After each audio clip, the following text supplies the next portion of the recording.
What's happening, guys? A couple of minutes late. After watching the boxing of the weekend, I realized that you need to keep people in suspense because I tuned into that fucking fight 20 to 8 my or 20 to 11 my time, whatever it was. Then they had that show. Then the walkouts were an hour and a half long. I didn't end up watching it till 2 o'clock in the bloody morning. Pissed me off. So I gave you 2 minutes of suspense compared to me having to deal with the boxing of the weekend. Thanks for joining us, guys. I hope everyone is well. I hope everyone had a fantastic weekend. I'm going to try and do these every Monday, just talk about the weekend's affairs, what I got up to, how life is, all that sort of stuff. And there's always something going on, and then bring on a couple of lads to have a chat. It's called, I'll move this mic, see my face a little bit. It's called Banter with Barnatt. I always thought about doing this when I was fighting in UFC, and I wanted to call it Banter with Big Slow because the Big Slow used to be my nickname, but it's not anymore. So Banter with Barnatt works just as well. If you don't know, banter is an English word for like just shooting the shit with your mates, basically making jokes, making each other laugh. Just try and bring on people I know, friends of mine, to have a chat and talk about what's going on. I'm going to give my opinion quickly about the fight, like a bit uninterrupted, and then I'm going to bring on. We've got 2 guys today. We've got Warren Spencer, a friend of mine who will be fighting in 4 weeks, I believe, over in Dubai. He's had a real big opponent change that he wants to announce and talk about tonight. And then you might know Rorry from 2 Pints. I think he's drinking orange juice today, but normally having a beer and a good old mate of mine. So bring those 2 on, have a little chat. But for the fight, for me, it was real interesting because it wasn't. We're getting so used to now seeing these YouTuber fights and what Logan Paul's been doing and Jake Paul and all that sort of stuff, all their fights and then Jake Paul fighting against like Anderson Silva and these people. So kind of when the Tyson Fury thing happened, we thought, it's going to be like similar. We're going to see a bit of a washed up guy, but Francis Ngannou is not washed up guy. He was, UFC champion, heavyweight, extremely powerful guy. I've trained with him quite a lot. Super humble, super nice, super friendly guy. Tell a little story about Francis, then I'll bring Warren in. But in the UFC, if you're a member or within the UFC, you get membership to what they call the UFC Performance Institute, the PI. And as a fighter under contract, they serve you breakfast, lunch, and dinner. And you can use the facility for free. You get all your therapy. It's like top-notch facility, everything you could imagine. And Francis, there's jokes around him because he basically used to live there. Because he moved over, he had a couple of fights at heavyweight, and he was doing pretty well. He had made a bit of money, but he comes from Cameroon or whatever. And I don't know if I posted on my channel like a picture of where he comes from. Comes from nothing. So for him, if you're giving away free food, and it's good food like steak and everything you could imagine, he's there every day eating up. So I don't know what happened to him since he left the UFC. I don't know how he's getting on with not being in the PI because he used to love it there. And every time you walked in there, you'd see Francis wherever you went, which was great because I got loads of opportunities to train with him. I trained over Extreme Couture and, with some of the boys out there. And he's just a real humble, nice guy. So I'm happy to see him get the fight that he wanted, and it all worked out for him. And what an amazing performance from him. I won't go into what I think of the result and all that sort of stuff. I'll talk about it with the boys. So I'll bring on my first guest. I guess I got 2 guests. I'm up in it. 2 people, making it more complicated for myself. So let's hope the tech doesn't let us down. Here we go. Boom, boom, boom. Mr. Warren Spencer, can you hear me? Loud and clear, brother. How's it going, my man? You good? I expected, to be honest, that you'd be wearing a suit and glasses and the whole thing, you know what I mean? Well, do you know what, brother? I got the sparkle water, so we've got a little bit of class in the house tonight. But yeah, man, I've just been living in gym gear. I mean, I don't need to tell you, bro. You've done this game for far longer and at a far higher level than I am right now. So I'm just happy to be in my comfies, man. Just chilling, body's just aching. I'm sitting here feeling sorry for myself. So yeah, man. Thanks for having me on, man. It's a pleasure. Of course, bro. I'll tell the guys how I know you and how we got to meet and all that sort of stuff. Obviously, I live out in Marbella in Spain. You attended Mike Thurston. If people don't know who Mike Thurston is, look him up. The most amazing body in the world, fittest guy ever. He's like some fitness influencer, lives out of Dubai. I was on his podcast, great guy. And he ran an event in Marbella, which you attended. And I was there as well, like helping Mike out with, because Marbella is my spot. I know everyone around there and everything around there. So I was just helping Mike with, logistics or whatever. And you come along and you challenged me to a fight. Yeah, not my not my most favourite decision ever, brother. As far as I was aware, it was like 32 degrees, and there's me getting strangled on a rooftop in the gym in Marbella, getting choked out by the one and only Luke Barnatt. But I don't know what it is, man. When I know someone's as good as you were fighting, I just have to see. Even though I knew you were probably at like 10%, I just had to see where we tied up, bro. It was so much fun. It really was. But just to give everyone an idea, the floor was literally like, if you walked on that floor on bare foot, your feet would start to burn. Do you know what I mean? It was such a bizarre setup. But yeah, Mike, man, he literally is the caramel Hulk, isn't he? I think if you're a young man, most young men know exactly who Mike is, bro. But would you say that you kind of changed that day? I guess you were like lifting weights as pussies, and then now I see you at the gym more, lifting more weights, getting in shape. So would you I'm on a transformation, bro. Since that day, I'm on a transformation. Well, I did that session with him, and then I downloaded his app, and I've been doing his workout. I'm definitely on a transformation. You can't see it yet, but they say like 3 months you notice, 6 months everyone else notices. So in 6 months you'll see the difference. But no, I think Mike massively influenced me, and maybe because I used to think lifting weights was for pussies. I still kind of do think it's for pussies, but I used to think like it was just for like what do you call it, meatheads.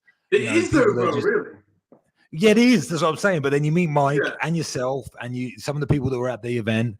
And when I lifted with Mike, how he broke it down and explained like when he's lifting, he hits this exact point, and it's very, very scientific, and there's a lot of layers to it and a lot of technique to it.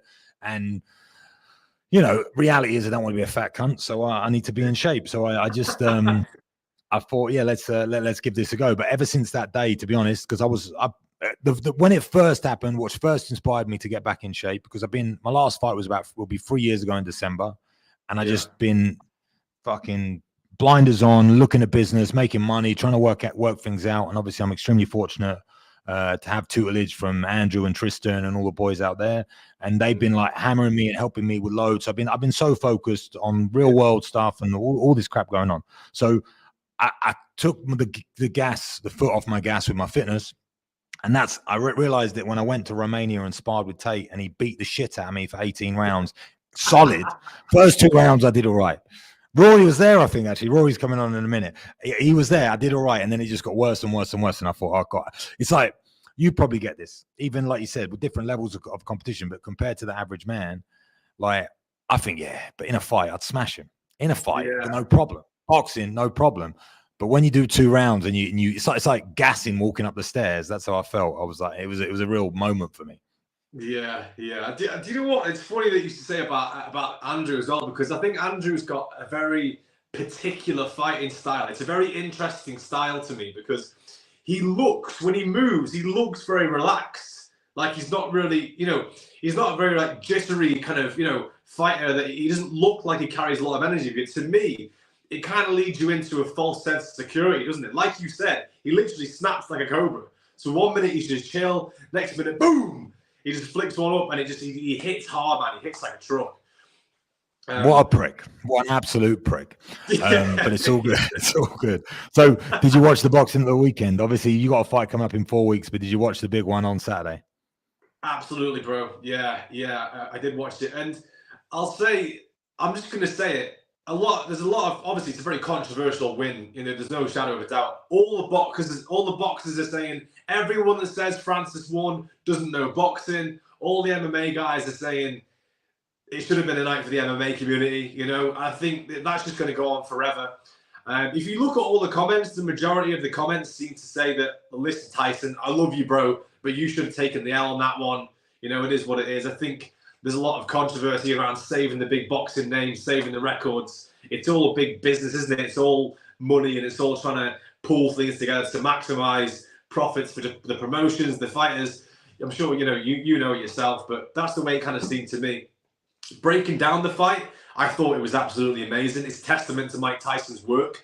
You got Francis Ngannou, big, huge puncher, looked relatively stiff. I don't know if you've seen it, but Mike Tyson actually put out a documentary on his YouTube, and it was something like Creating a Warrior. And he literally remolded Francis from this MMA style to a boxing style from the ground up. And it was just so interesting, man. When you take a guy that hits as hard as that and you can transform him by who I would argue is like the Yoda of boxing, Mike Tyson, you know? Obviously the greatest of all time, one of the greatest, heaviest, hardest, most ferocious hitters you've ever seen. What that man's been able to do and coach Francis is just nothing less than spectacular. It was unbelievable.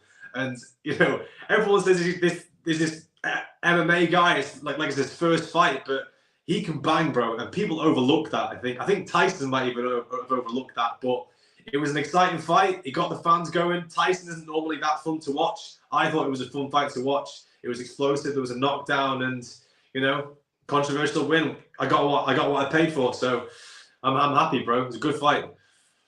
But then you thought you which way did you have it? You said it's controversial, but in your eyes, how did you have it scored? Yeah, I mean, it's difficult. I probably would say as a boxer, even as a boxer, I would say that was a bad night in the office for Tyson Fury. You know, he didn't when you compare Tyson Fury v Klitschko versus Tyson Fury v Francis, different kind of animal. He didn't seem to have that pop, that step, that energy. He didn't seem like he wanted to be there for some reason. He seemed a little bit slow, a bit sluggish. To me, he looked a little bit, I know he's a fat man, but he looked overweight. You know what I mean? On this one, like really overweight, in my opinion. But, you know, to the cameras, he said he trained just as hard and he put his head to it and he gave it all that he's got and he took the win. Fair play to him. You know, on paper, he took the win. But in my opinion, I think Francis probably should have taken that one, even as a boxing fan, you know? I think Francis deserved it. This is my point, because I know a lot of people in the industry. I spoke to all of them. Me watching it, I felt the same way. I was like, nah, yeah, Francis should have got that one. But I think it's almost what in the crypto world, we call it hopium, right? So it's like no one expected Francis to stand a chance. Everyone wanted him to. He's the underdog, Rocky Balboa story. He gets this shot at the big champ, blah, blah, blah, blah. So even if it kind of looked like he landed a punch, you're like, oh, that was, and you really give him points where he didn't quite deserve them. And then I went back and I watched the fight a second time with zero emotion. Yeah. And I'm like, oh no, for sure, like boxing standards, if you're looking at shots landed, clean shots, control of the ring, all that sort of stuff, I think Tyson took it by some people are saying seven rounds, but I don't think it was that many. I think it was close. I think he took 6.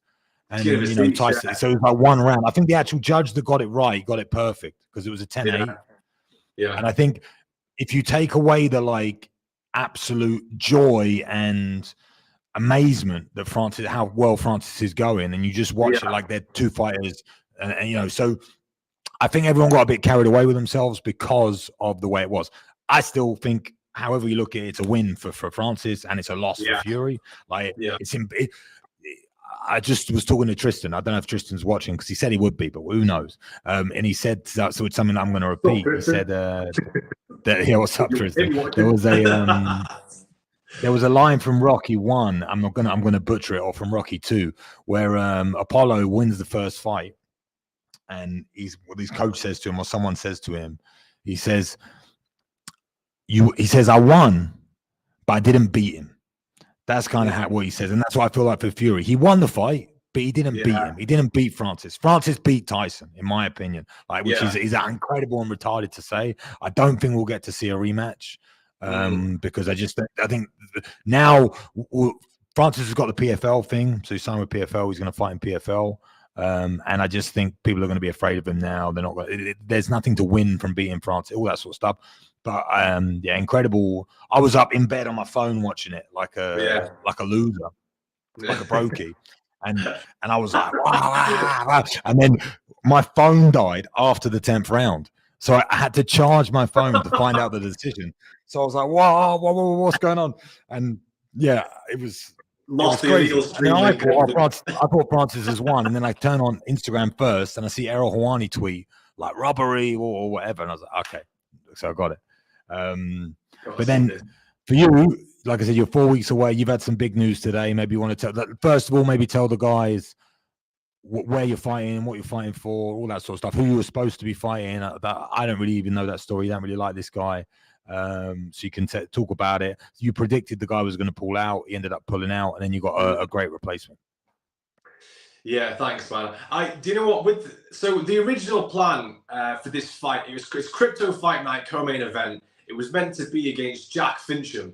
Now, to those guys that don't know who Jack Fincham is, he's famously known for being on Love Island. I think it was 2018, 2019. He won Love Island, and he was dating Danny Dyer's daughter, Danny Dyer.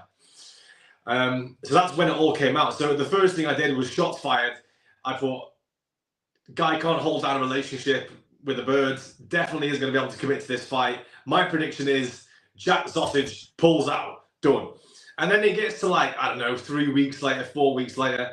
And I didn't really hear much. There wasn't much going on. There was no activity on the socials. Everyone was like, is this guy even training? There was no stories going up. And when you can just smell that someone's going to pull out. My opinion is, because I got on some podcasts and I was like, listen, this is a high risk fight for Jack. Jack should know by looking at me, it's a high risk fight because I can bang, I come forward, I fight in the pocket, and Jack's on the back foot.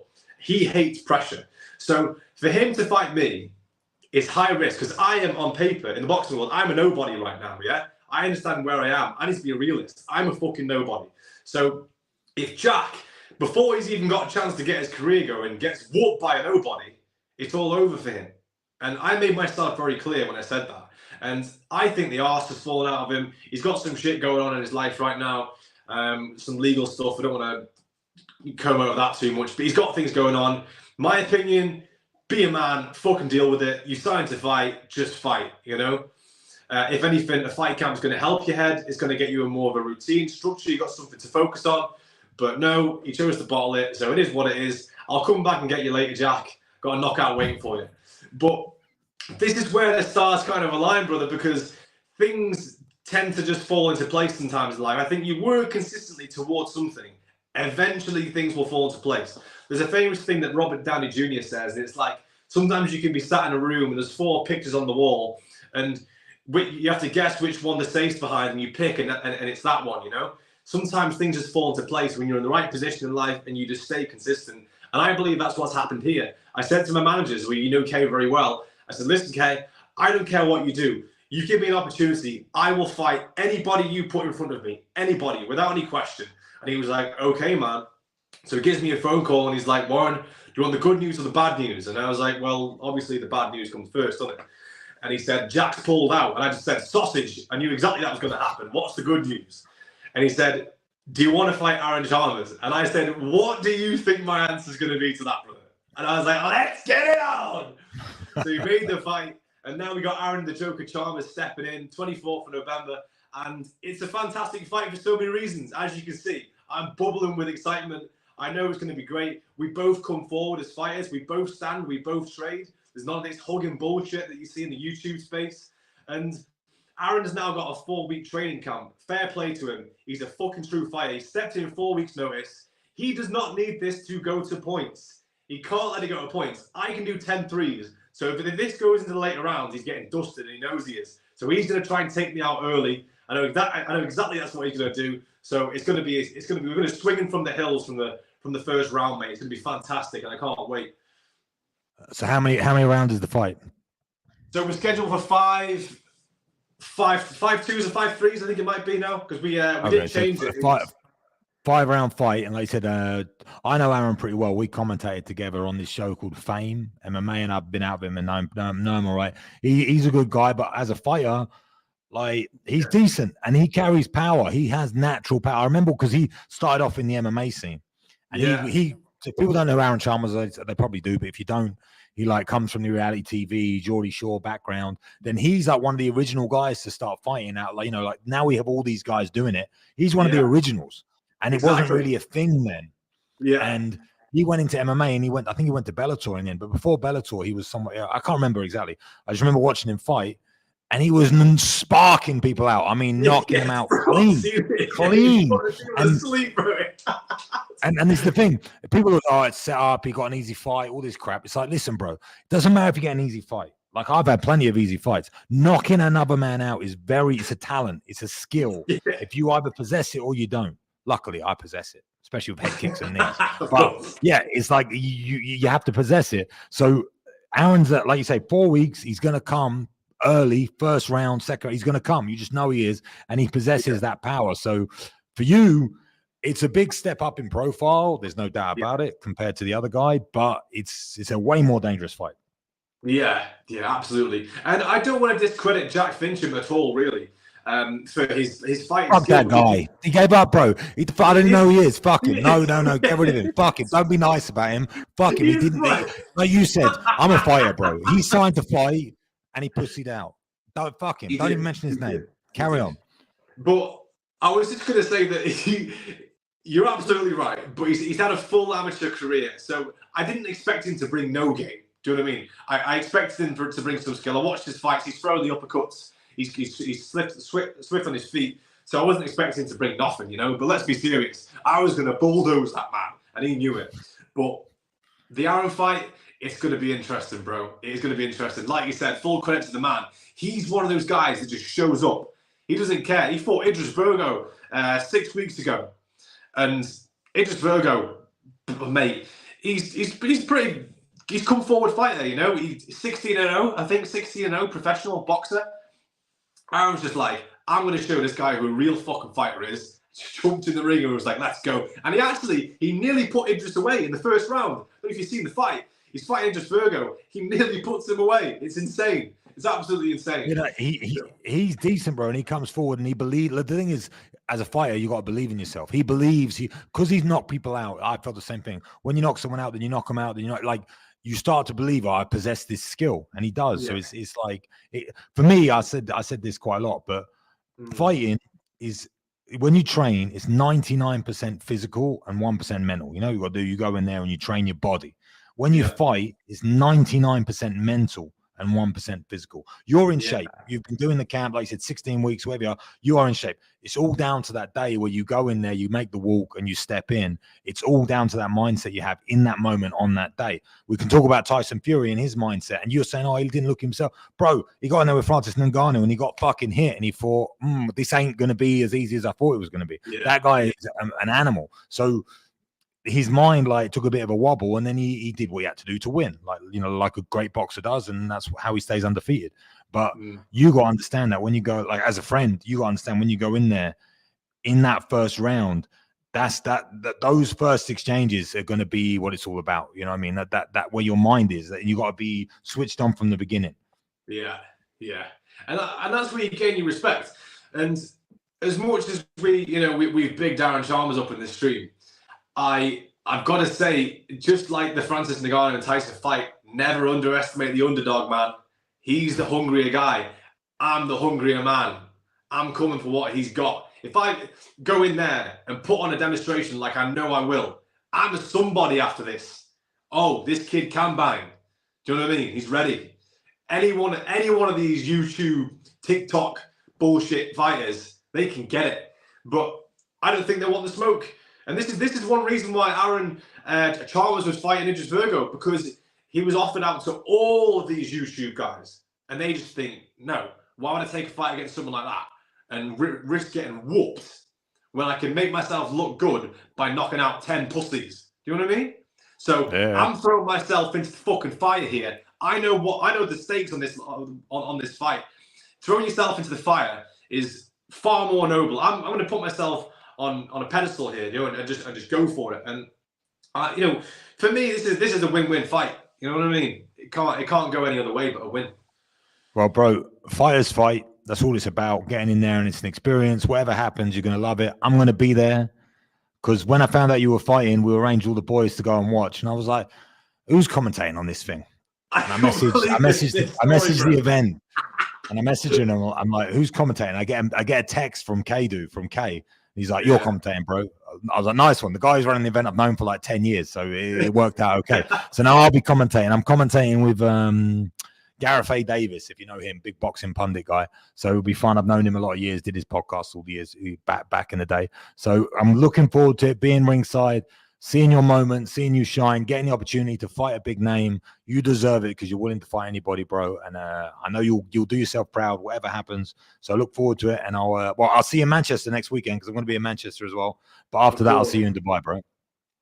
Thanks, brother. That was funny, bro. Because when you literally texted me and you were like, "Hey, man, who's commentating on the show?" And then I literally messaged Kano, my manager, and then like you messaged me like literally 5 minutes, and you were like, "I'm commentating now." I was like, "Bro, You gotta go after what you want in life, bro. I wanted to commentate and I got it right. I'm gonna move on because Rory's waiting now. He's drinking orange juice. I don't want him to switch over to beers because he's trying to stay clean. So we need to keep an eye on him, otherwise he's gonna get on the beers. But awesome to have you on, bro. I'll put in the information down here where people can follow you, how they can get involved. Like I said, it's Crypto Fight Night, November 24th in Dubai. So everyone will be watching and we'll big you up as much as possible, bro. So I'll see you there. I'm gonna have to get my tech guy to kick you out because I don't know how to do it. So 1 second. He's gone. Sorry. I didn't even get to introduce him. Get rid of him. Right. Sorry, a bit of a technical difficulty. We saw Rory there. He's chilling, watching the stream. Thanks so much to Warren. Really appreciate him coming on. Like I said, real tough fight for him coming up. I'm going to commentate in Dubai, 24th of November. Awesome stuff. He's a great lad, and that'll be a good time. Next, we have Rorry. Rory's, I've known Rorry a little while now. Met him a couple years ago, 2-3 years ago in Marbella. He was on the piss, obviously, and we had a great time. And I've got to know him more and more. And now he's started his own YouTube journey or his own Rumble journey because he does it only on Rumble. And he's he's coming a long way. And he's called 2 Pints. Normally drinks 2 pints, but this time he's got a pint of orange juice. So let's get Rorry on the stream and see what he's got to say. He's back. What's happening, Luke? You good? I'm good, mate. I'm good. I'm very, very surprised that you're drinking the OJ. Bro, do you know what it is? For once, right? So it was actually Tristan's idea to name my stream 2 Pints with Rorry. And for once, it's actually lovely to be able to have some orange juice because I'm not on 2 pints. I'm on someone else's stream. So yeah, it's like I feel very healthy right now. So I don't want to break your heart, bro, but orange juice isn't healthy. Yeah, but I'll be honest, mate. Now I've got it. I'd prefer the 2 pints. Well, it's more healthy than Guinness, but that's probably not because the iron in Guinness compared to the fucking sugar that you're drinking. But it's all good. You look good. So you've relocated now because you were in Romania with the boys, but you're out in Dubai, yeah? Oh, mate. So Brexit fucked me. So I was staying with the boys. So obviously they got off. They got put on house arrest, and obviously a few weeks later I went out to see them. So since England left the EU, you only get 90 out of 180 days in Romania. So yeah, I had fun, stayed there for a while, wound up Tristan, got on the piss, just kind of tried to lift the spirits up of house arrest. We were all just laughing about everything that's going on.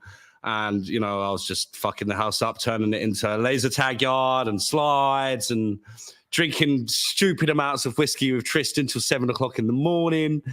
And yeah, so my 90 days were up. And Andrew said, well, you can't stay because if you overstay, they punish you for like 2-year ban or something. I said, right. I said, what do I do then? Because obviously I've got some issues with the British government right now. So with that, he said, why don't you go to Dubai and, stay there for a bit? I said, all right, cool. No worries. So, I've been relocated. I'm in Dubai. I'm just chilling. Do you know what? It's such a different contrast to England here, bro. It's so different. But do you feel like an influencer, bro? Do you feel like an influencer in Dubai? No. I just feel like, I don't know. It's weird. I'm just sightseeing, getting on the piss. I'm not really an influencer at all. I get spotted though. It's quite funny. Like I had some kids chase me into the toilet in the mall the other day, and I was like, "Look, let me put my dick away, boys." Do you know what I mean? Like, so yeah. So it's good here, bro. I don't know if this will break your heart or not, but I was just in Romania with the boys now, and they seem like unbelievably happy that you're not there anymore.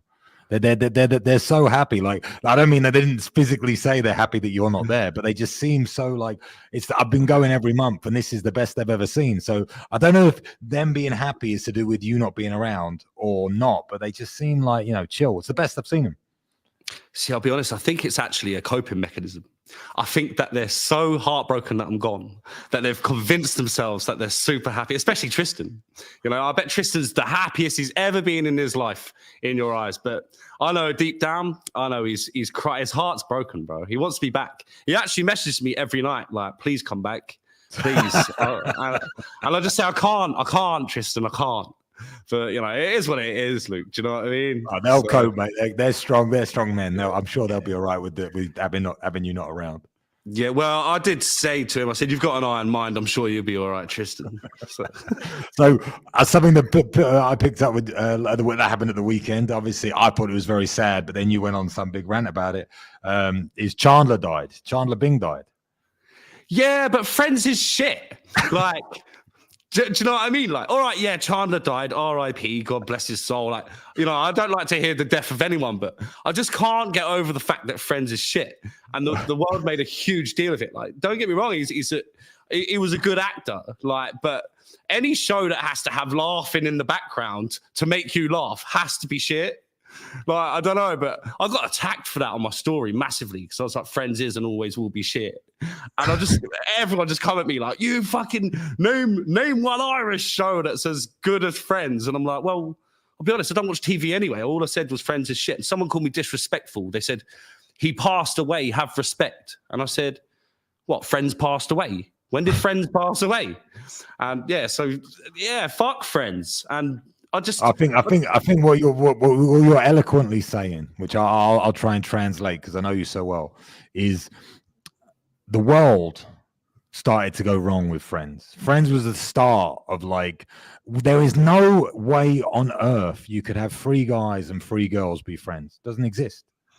So no. Them putting that on the TV, and I was like, I watched every episode. I probably watched every episode 3 times. But for you to have to put up with that and see guys and girls just hanging out and not trying to bang each other, it's just an absolute farce, an absolute lie. So I think that whole mentality shift. Then we had all the other stuff come along, but that I think, yeah, Friends sucks for me. That for now, when I watch Friends, it sucks because I think that. Yeah, and my mum used to watch it as well, like when she was doing the ironing and shit. And I used to turn off the fuse board sometimes just to piss her off. And that's when I was like 8 years old. Do you know what I mean? Like, I actually couldn't stand the show from day one, but I know Andrew doesn't like it either. So I know a few people that don't like the show because a lot of people agreed with me as well. But yeah, you're absolutely right. The whole demographic of the 3 girls, 3 boys thing, and they're like, oh my God, I love you so much. And no one's fucking is weird, isn't it? Probably. But I think you said your mum. I saw you tweet. Was it you tweet or something about your mum sending you messages? Oh, man. You got to have your mum on your stream, bro. You got to have her on your stream without a doubt. You got to build it up little by little by little, and then you got to bring her in for like 10 minutes. Luke, I'm telling you, she would fucking ruin me. She would ruin me, mate. Like, so I'm gonna have her on. If you don't have her on, I'll have her on, and then she'll really ruin you. She'll really ruin you because she won't have any. Mate, she come at me yesterday. So she's like, so one day I came home from school and I was absolutely stinking of like paraffin and smoke. I don't know what happened. I think me and my mate set something on fire. And I know what happened, but I'm not going to say what happened. And I've come home absolutely reeking of smoke. And my mum's like, why did you smell of smoke? Because I probably was smoking or something. She was like, no, Rory, it's not tobacco smoke. You've literally you've set a house on fire or something. What have you done? And I was like, it's just smoking, mum. Like, mate, and I'm telling you, she would not let it go. And she still hasn't to this day. And she proved that last night. But yeah, she found out a lot. She didn't know about me and my mate trying to stab each other with little craft knives. But anyone would have thought that we were stabbing each other with Rambos the way she was going on. Do you know what I mean? It wasn't even like the knives would have really hurt you. It was just, they're like pins, really. But I guess they're scalpels, so they could slice you. But yeah, it wasn't really that sort of stabbing fight. But mum made out we were like Peter Pan and Captain Hook for no reason. It's weird because I said to Andrew at the weekend or the week, I said, now Rory's left you boys. He's going to be a mess. He's going to be on the piss. He's going to be a nightmare. He's not going to be training. He's not going to be doing Stairmaster for 40 minutes. So have you managed to keep up like the intention with your training? You're obviously drinking orange juice, so you're health conscious now. Luke, let me tell you something. Andrew is a fucker, yeah? He's got a villa and it's far away enough from the city for me not to go out every night and get on the piss. He's very tactically clever. And he said, Rory, go and stay at this villa. You know, don't get me wrong, the villa's lovely. It's like a 5-star villa. It's lovely. But it's, I think it was a tactical move because you can't even go, there's supermarkets around here. And I walked in on the first night. I was like, all right, it's Creative Guinness. And there's no alcohol nowhere. And I was like, what are you playing at? Like, this is Tesco, mate. Like, what are you playing at? And they were like, no, there's no alcohol in here. They have to have a special license to get the alcohol or something. So it was too much hassle. You want to know a secret, bro? I'm pretty sure you can Kareem alcohol to your house. Yeah. No, I have done. Don't get me wrong. I have done. So I got 3 big bottles of vodka, and then the whole house turned into a shit show. Like the second night I was there, and then there was a lad here who works alongside Dylan, and I got him so drunk that I think he ended up outside with his pants down or something. And then they were like, "No, you can't do that in Dubai. Rory, you're gonna get everyone locked up. No more drink." Because you know what I'm like. I just bang bang. It's insane, right? So your weekend was about sexually assaulting a friend of yours and then throwing him outside. Is that what you're saying? Well, no, it wasn't sexual assault, but he did turn into a nutcase. But I'll tell you what I did do the weekend. I went to a club in Dubai called Club Blue, and I thought I'm going to make up for all the drinking I haven't been doing. So I walked in, and it was a Halloween special event, and they said to me, ghouls and demons this way, and everyone was just there like bobbing to Cardi B, and I thought, you know what, you want demons? I'll show you a fucking demon. So I ordered 2 of the big bottles of Grey Goose, mate. I got told to leave in the end because I don't know what I was doing, mate. I think some girl was trying to make advances on me, and I was barking at her like a dog or something. But listen, Luke, you know what? It's not me, it's Roron. But Roron's different. I don't know what he does. Like, I can't control him. But yeah, I don't think I'll be drinking for a while because, mate, it wasn't. I'm coming out in a couple of weeks, mate. We're on about. I'm coming out in 2 weeks. I'll be there. So you're definitely drinking in 2 weeks, and you're going to be the one who's going to be outside with your pants down. Just so you know, it ain't going to be me, is it? Oi, last time you ended up with a tea towel on your head, or what was it? What was it? Come on, what was it? Palinka. We ain't doing Palinka in Dubai, bro. Yeah. Anyway, we're not. The stream ain't about your drinking habits. Okay. What do you think of the fight the weekend? What do you think of Tyson and Ngannou, and what's your take on it? Well, because you're a pro, right? You're a professional. You watched it sober. I had a very rational view of the fight. Okay. So I'm going to say it how it is. I think Ngannou was more powerful. I think that he dominated the fight in terms of damage. I think he dominated in terms of. I think Tyson underestimated Ngannou's boxing ability. But what I will say is, like you said from that line from Rocky, that he might have won the fight, but he didn't beat him. That's very accurate, because I feel like Tyson, he uses his jab very well. I think he scored enough on his jab to win the fight, basically judged on shots landed. But in terms of damage and, in terms of an actual scrap, I think Ngannou won in terms of that, but it's not judged on that. But I don't think Tyson Fury, said anything wrong after the fight, because I believe he said, everyone's trying to tell me I had a bad day. Everyone's trying to tell me that the fight was rigged, but it wasn't. Ngannou just is that good.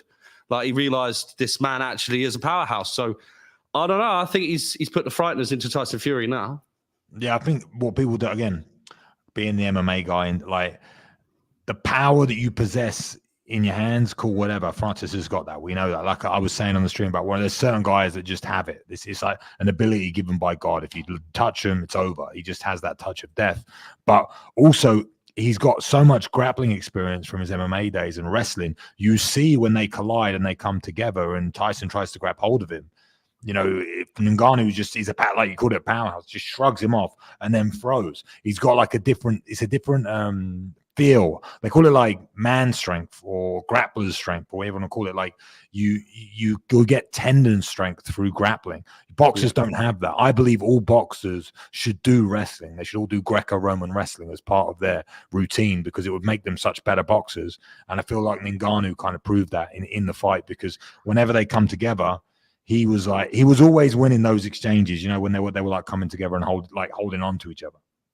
Luke, I'll be honest, it actually reminded me of a very like a personal fight that I had in the boxing ring. I was an amateur boxer in Australia in 2013, so we're talking 10 years ago. I had a fight with a guy named Ali Taha, and I missed his weigh-in, but I'm sure he was about 10 kilos heavier than me. But so the fight was on anyway. I just thought, you know what, I don't care, I'm fighting him anyway. So we've had this fight, and I mean, every shot that he hit me with, I thought he was going to knock me out. So he's cracked my jaw, I'm bust up, but I'm landing more jabs. Like, as you know, I've got a very long, awkward southpaw jab. So I was hitting him with these jabs, and I thought, as long as I can outscore him and survive, I'll win.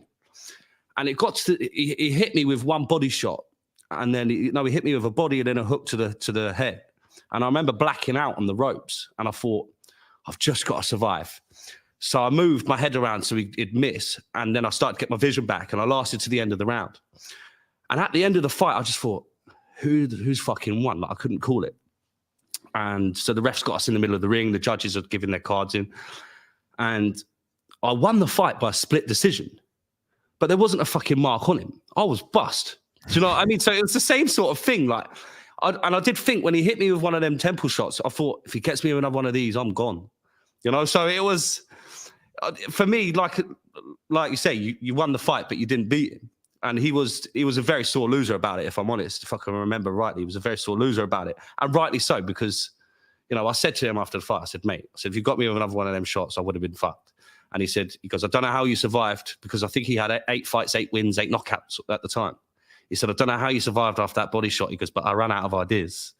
That can happen, bro. That, like, I had one boxing match. I only ever one ABA, like, amateur thing. And then I turned pro, so I couldn't do pro MMA and pro boxing and amateur boxing at the same time. And I didn't want to do pro boxing. I wondered where you got the heavy hands from, Luke. I wondered where you got them heavy hands from, Luke. Well, I was skin and bone back in the day. I remember I lived in Thailand for like 2 years, and I come back and I actually physically weighed 83 kilos, like walking around at 6'6", like, well, not weight cutting or anything like that, but like I was the skinniest man alive. And that's when I had my boxing match. And it wasn't the same, but I was telling this story at the weekend. It's like back in the day, I don't know if it was the same for this boxing match that you had, but you would go to the fights and you'd be in like the rules meeting. And then I'd say to my coach's name was Steve, and I was like, who am I fighting, Steve? And he'd look at his name and he'd be like, I don't know, those 3 look about your weight. And I'd be like, yeah, okay, I hope it's not that guy. Big fucking black dude who's like shredded. Who am I fighting? Big fucking black dude who's shredded, of course. So I end up fighting this dude. And so I don't know if it was the same for you. You don't know your opponent or anything else like before. Because when I was in, me and Andrew were talking about, because in Romania, we watched our fight back. So I managed to get the DVD from Southend, and we watched our fight back together. And it was closer than I thought, to be honest. I thought Andrew smoked me, but it was a lot closer than I thought. And I still think it was a draw. I think I got the first round and he got the second round. But, you know, I'm not a sore loser, I promise. So I'm going to have to watch that, mate. I haven't actually seen that. I'm going to have to watch that. Yeah. Yeah, it's at their house. So whenever you get back there, you'll be able to see it. But or you'll see the breakdown when we talk about it. They're going to be on whatever they do, the Take Confidential, whatever. It'll be on there soon. And Tristan smoking the largest cigar in the world. So that'll probably be on the. Nice. I've seen that. What the fuck was that? That was like a small tree, wasn't it? It was mental, bro. Well, it was, again, you know, the boys. I know we're talking about the boys loads, but I don't normally have. But Andrew was like, I'm going to smoke the biggest cigar there is. And he went in and got this big fat like thing. And then Tristan saw that, and you know what they're like, competition overload. And he just went and bought the biggest cigar in the world, whatever it is, and embarrassed Andrew. And then he smoked. It was crazy, bro. I don't want to ruin he the episode. Nah, he couldn't have smoked it all. I'm not. Nah. All right. Do you know what? It's Tristan. Sometimes I look at bottles of booze and I say, there's no way he's drinking all of that. And so I'm not gonna. Yeah, it was a similar experience, bro. But that was a good time. Good time in Romania. Hopefully, you'll be back there whenever you can get back with your visa and that. But you're over here in 2 weeks, right? 2 weeks I'll be in Dubai. I'm gonna come. We're gonna go to Saudi, yeah? That was what we're gonna talk about. We're gonna go. We just saw Riyadh. I want to go to Saudi. I want to go to Riyadh. I want to check it out. I need a travel buddy. So if Rory's, I don't think you can drink in Saudi though, like you can in Dubai. I'm sure I'm fine. I'm sure I'll get over it. I'll get over it, mate. But, no, mate, it'd be good because you're going to Warren's fight as well. So I'm gonna be there as well. So okay. That would be good. I know Warren. Well, no, I know Warren. I met Warren a few weeks ago in Luton, funny enough. And in Luton? Well, he was coming down to London and he was flying somewhere from Luton or something. And so I looked after he had his motor with him and didn't want to bring it into London. So I looked after his car for him, and then he come back and picked it up and went wherever. But we went for a Nando's, had a catch up. He's a good lad, man. I hope he wins. So. I didn't know that. Yeah. So his fighting Chalmers was going to be a good bout. And there's a couple other big fights on the card and that as well. But crypto fight night would be good. So you're going to be there. That's sweet. Well, that's the night, bro. That's the night where I'm going to get you paralytic drunk and you're going to embarrass yourself. So guys, stay tuned. You'll see it. It's 24th of November, but I'm going to come out before that. We'll hang out. We'll do whatever, do some training. And yeah, it'll be a good time, bro. It'll be a good time. Anything else you want to tell the world, Rory, as you're on the stream? I know you do a stream every week anyway. Well, what do I want to tell? Yeah. What can we talk about quickly? What I want to say is a man who started streaming as well is your character and who you are and everything else comes across so well when you stream. You're like such a genuinely good bloke, and you have so many people, even like tonight on the stream, in the comments, like people love you, bro. They love you because you're just you know what I mean? So don't ever try and do it. I know you won't, but I just thought don't ever try and do anything different. Just be yourself. Be what did you call yourself? The raw or whatever the Roron. Sorry, Roron. Yeah. Roron. Yeah. Be raw on and just be yourself and enjoy it. And I think people love the content. They love what you're doing. So I just want to see more and more of it. And I'll come back on the stream and we'll just have a good time. Mate, that's lovely of you. Lovely for you to say that. If I'm honest, because I've had a lot of attacks from being Andrew and Tristan's friend over all this bullshit that's gone on with the boys. And it's like, people try and make you feel like you're a bad person, but I've always spoke what's in my mind and I've always spoke what's in my heart. And I'm going to keep doing that. But, listen, I just want to have a laugh. Life's short. I didn't say you're a good person. You're still a piece of shit. No, you did say it. No. I said you were good on the stream. I don't think I said you were a good person. I'll have to watch that back. I didn't say you're a piece of shit, Rory. But when you were pissed, you said that I was the greatest person you've ever met. Okay. I believe you because I say a lot of stupid things when I'm drunk. I know. But anyway, appreciate you coming on, mate, taking the time. I know it's late in Dubai, so thank you very much. I'm going to get Rocast to close us down. I'll say thanks everyone for coming on, everyone watching.